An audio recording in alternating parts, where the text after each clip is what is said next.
This is Steph back with your Playboy Radio Metal Update and Stephanie'sRockShow.com. We have an awesome guest, the very talented, great bass player, Styx, Ricky Phillips. Well, Stephanie, great to see you. Okay, we had a question from a fan. The first one was, what advice would you give to the younger generation starting out in music, since you have a lot of experience? Wow, to a generation I'm speaking. I just think you got to make sure that you're really into getting into this, because it's not as easy, I suppose, as it looks. But if it's in your heart and it's in your gut and you can't shake free of it, I was in my senior year in college when I finally decided, none of this is going to cut it. I gotta play music, and so I felt like it's a tattoo that you wear. It's something that is a part of you. You don't give up. And whatever comes along the way, the sacrifices you make, you don't really even look at them as sacrifices. I remember sleeping on, floors in motel rooms in whatever state, playing really, really bad gigs in clubs and stuff. But it was the time of my life, because I really dug my band. I dug what I was doing, and I put in the time to that it takes. But my advice would really be, if it's what you want, go for it. But make sure it's what you want. If you just want the limelight and you're not willing to put in the time, you're in for a rude awakening. Yeah. So perseverance, don't give up, and you're in for the long haul. It's the same old story. I've already said it a million times, but I don't know if people. This is kind of a fast food society, and a lot has been said about. People today have been so cush and been given this free ride in a lot of ways, and so nobody's really willing to put in the time it takes. So if it's in your heart, put in the time, and good luck. I like it. So I have a random question. Our first interview that I got a lot of emails about, you didn't have shoes on. Have you ever played without shoes on stage? Yeah, and I got the shock of my life, so I've never done it since. No way? Yeah. You really got electrocuted? Yeah, I did. I did. Yeah. I think my fillings lit up, and I probably, before Gene Simmons, shot a big burst of fire. But anyway, no, it's seriously, I did get shocked. And I do wear shoes. I remember that because I was in the dressing room getting changed, and we ran in and did the interview. That's why I had no shoes on. Yeah. It is funny, though. I got a couple calls in about you not having shoes on. Okay. And it was for 2 seconds that you could see that. So wow, yeah. Okay. They were very detailed. Speaking of fans, I feel like Styx has wildly obsessive fans. Like, you guys have intense people that are dedicated. It's awesome. But do you have a wackiest fan story, or someone that's kind of gone a little over the line fun? I do have one story. It just immediately came to mind because I talked about it a couple days ago. This is way back when I was in the Babies, and we were doing a gig in Oakland, I think at the Oakland Coliseum. And I was in my hotel room, and I had about a half hour to get downstairs and go to the gig. And I got out of the shower, I'm shaving, no clothes on, and I feel like I hear a clicking or something at the door. And don't pay attention. All of a sudden the door bursts open, and this chick had picked the lock. The door flies open, and I'm standing there shaving cream, naked, looking in the mirror, and and it was that was a kooky fan moment. So she picked the lock of your room and actually came in and saw you. You see movies and stuff, and a lot of James Bond movies were out at that time, I guess. So she tried it and it worked. Did it actually work? Did she actually get laid, or did it not? Didn't be. And I, in her defense, if she happens to be watching this, you were hot. She was hot. Oh, but I had to be in the lobby, and 20 minutes. That's not enough time. Music before chicks. Sometimes you got to be on time. Yeah, there's some exceptions. Yeah, you can do what you can. I love it.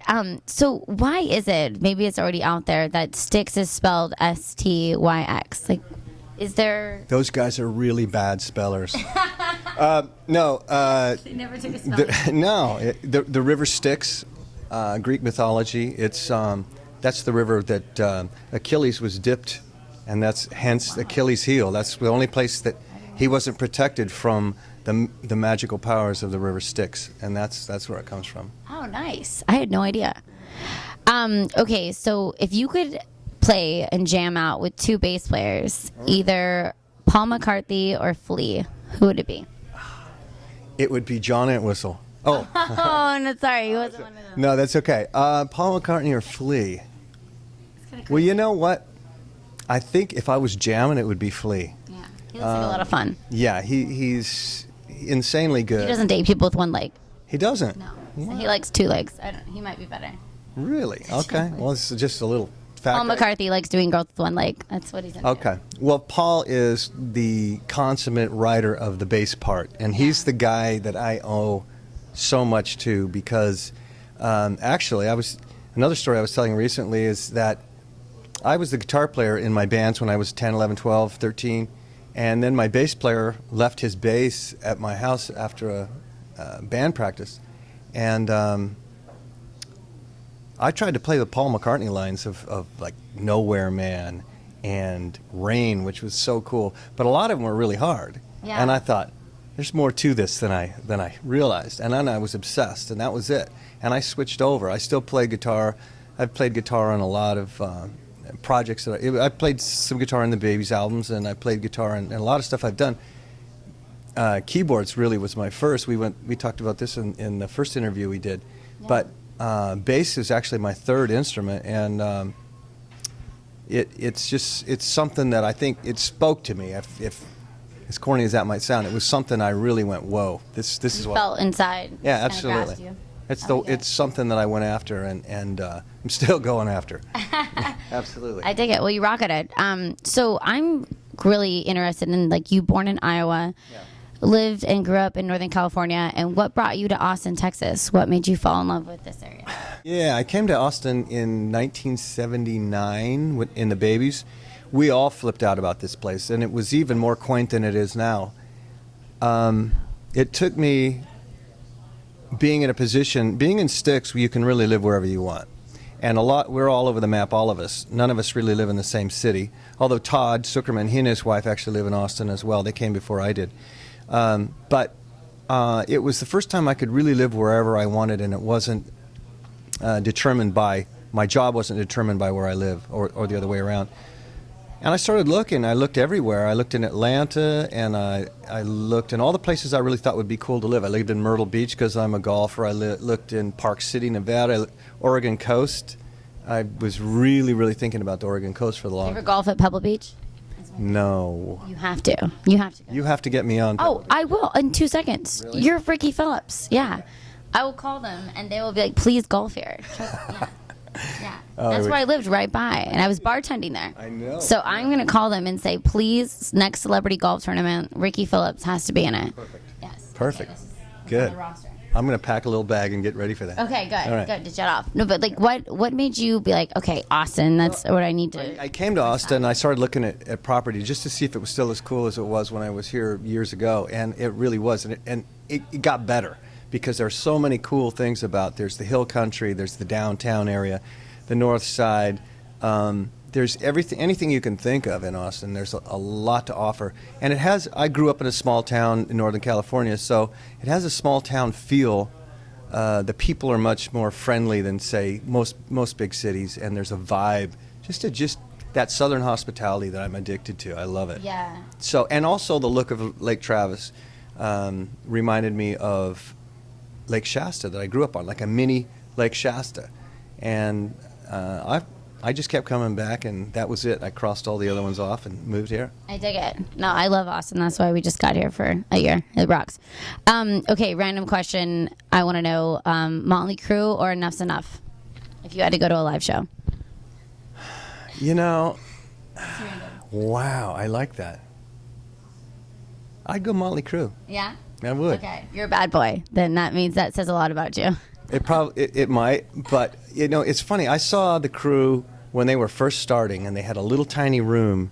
I was rehearsing, and they would come in and they would sit down and watch this project I was putting together with Greg Giuffre and Punky Meadows, and they were rehearsing in a little side room, kind of putting the band together, getting it all started. And to see them go from that to where they've gone, That's amazing. I give them a big nod. You've toured with a lot of famous musicians and bands. Is there one band that parties harder than the rest that you think on tour just kind of takes the cake? The party's harder. Belinda Carlisle told me a story once. that she got kicked out of Ozzy Osbourne's dressing room, and I won't go any further than that. But I think Belinda is a completely different person now, but I think I think she could probably take the cake. She could, yeah. Wow. Yeah. I like that. It's exciting. You didn't expect that answer, did you? No, I didn't. I was expecting like Ozzy Osbourne himself or the Crew or Poison. Okay, so you were saying earlier, we were just sitting down at this awesome wine trader, by the way, in Lakeway, Texas. It rules. Woo-hoo. Yeah. This place absolutely rocks. It's a place you got to check out. Yeah, absolutely. It kicks The butt. Wine Trader in Lakeway, Texas. Yeah. That's Ricky just said it himself. I love it. No, but we were talking about Sunset Boulevard and the rainbow and everything, and then you were like, who made it famous, Led Zeppelin, and you were talking about Jimmy Page. I need to hear about Jimmy Page. Well, it's a great Jimmy Page story because I remember hearing about the rainbow before I'd ever really been there or hung out on the Strip at all or moved to I lived on Larrabee, which is right off the Strip. I could walk to the Whiskey. I could walk. Yeah. I did frequently. The Whiskey and the Rainbow and the Roxy and everything. I lived on Wilcox. I walked drunk. So. Okay. Okay. Well, I was getting it ready for you, but when I was working with Jimmy Page, we were doing the Coverdale Page record. We had finished working. I can't remember what the occasion was, but Jimmy said, "Look, I'm coming into town. Come pick me up. Let's go have dinner. Let's hang out." So I went to I think it was the Le Mondrian at the time, and picked him up. And I said, "Where do you want to go?" And he goes, "Let's go to the Rainbow." So we go to the Rainbow, all excited, because here I am with Jimmy Page. I've heard about all the Led Zeppelin stories. I heard about the Rainbow through Led Zeppelin and stories of Led Zeppelin. And we sit down. I mean, there's 3 people in there. Oh my gosh. It's packed now all the time. Finally, I think we got something to eat, but we finally said, let's get out of here. So we go, and I knew of another place where something was going on, and we had a good time there, but the place got a little bit crazy, and then Jimmy got inundated with people wanting autographs and hanging out. So he just looked at me and said, let's go back to the Bow. So we did. And we went in, and it was smoking hot with action. Everything was happening that you can imagine. We had a really good time. It was the experience was completed. It was a full experience. We had a really nice time. It was a good night. And that's all I can say. I love the Rainbow. Like it's still my favorite bar to this day. Like it rocks hard. Like Maria, all those bartenders there. It's just got the history. It is a cool place, and they make a mean pizza. They do. What are you gonna do? They do. You can't go wrong with their pizza and their cheese balls. They kind of roll. So what's going next for Styx? You got a little time off for the holidays? You're going back on? We are. We're going out. We're going out next year. I don't think I can say yet. Man, okay. I can't say who we're going out with. But it's off camera. I want to hear. Yeah, it's going to be great for me and a lot of really good buds in the band we're going out with. Very close, long time relationships, and so I'm looking forward to that. But we have a DVD coming out in January, which is last year we went out and we did all of the Grand Illusion album, just the way it was recorded in the same order and sequence. We took an intermission, we came back out and we did the Pieces of 8 album, and those 2 albums back to back, the way they came out, were really, really a lot of hits and a lot of songs that people know. But there's also these intercuts like Castle Walls and the song Pieces of 8. There's actually songs on there that were never, ever played live or performed live by Styx. So this DVD is going to have all of that on it. And I haven't seen it yet myself, but my manager told me a couple days ago he'd seen the colorization process. It was finished. He said it looks and sounds amazing. So that's coming out in January. We, there's